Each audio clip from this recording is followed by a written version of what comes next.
My name is Arya Benasik of the New Covenant Congregation of Israel, located at 7631 Sharon Lakes Road in Suite E, Charlotte, North Carolina. I will be your host today for another exciting program, part 3 of our series titled Paganism, a Hidden Religion.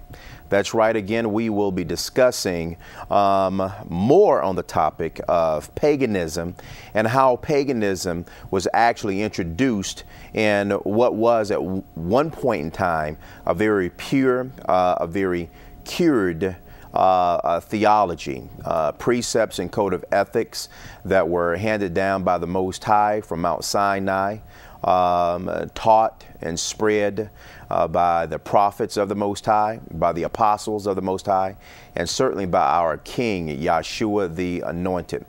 So we want to just say to all of our viewers who watch this program, Hero Israel, again, this is our disclaimer. We are not producing these forums to ridicule you, to slam you, to judge you in any way, shape, or form.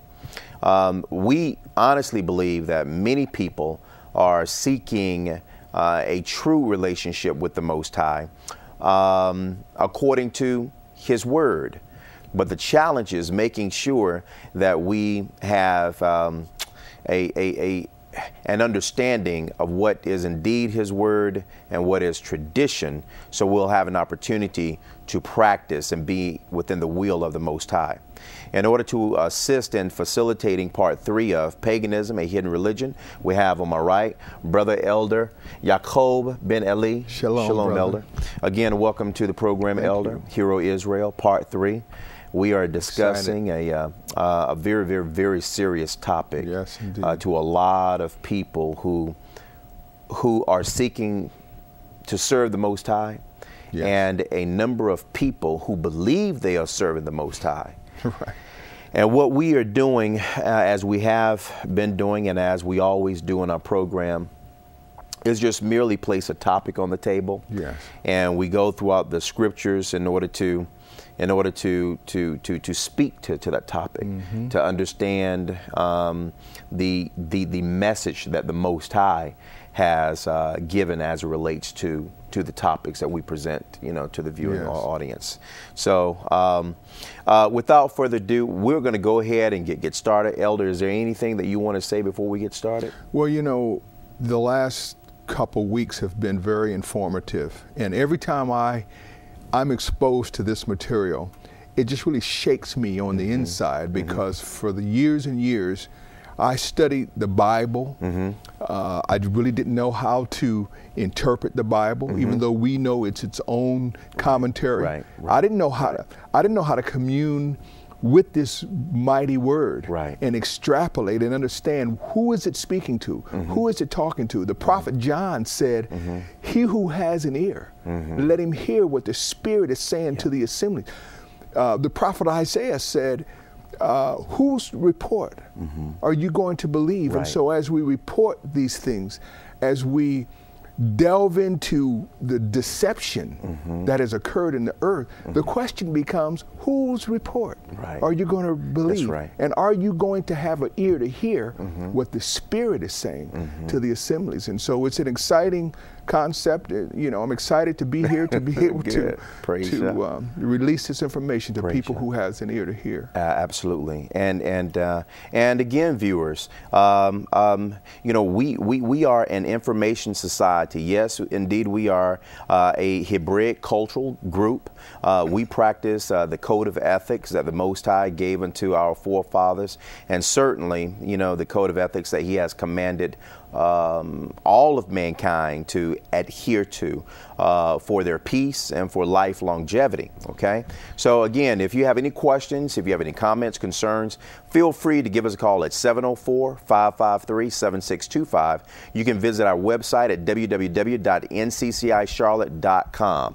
Elder, what I'm going to do is I'm going to begin our discussion today by reviewing what we discussed in parts 1 and part 2. Good. Okay. We covered a lot of information and we were able to do it with the assistance of programs such as A&E and the History Channel. Yes. Okay. Very good secular material by credible individuals, historians, theologians, yes. Archaeologists, etc. And so what we want to do is essentially take what they have been able to unearth through their research and their studies and compare it to what's written in the Bible, yes. right? And vice Very versa. good. So with that said, this is what I have. In part one of our discussion, we actually went over one of the, and I say this term loosely, the holiest days of the year in pagan society. Yes. Okay. And of course, that is Christmas. Yes. Right. That's right. Now, what we were able to unearth through our studies is that number one, December the 25th, okay, is actually the birthday of the invincible sun, supposedly, okay? And in the Babylonian period, it is the birthday of the pagan god Tammuz. Yes. In the Roman Empire, December the 25th was acknowledged as the birthday of the pagan god Mithra. The church in the adoption and the adaptation, if you will, of paganism adopted December 25th, and just correct me if I'm wrong, adopted December 25th as being the son of the Messiah as well. Yes. Okay.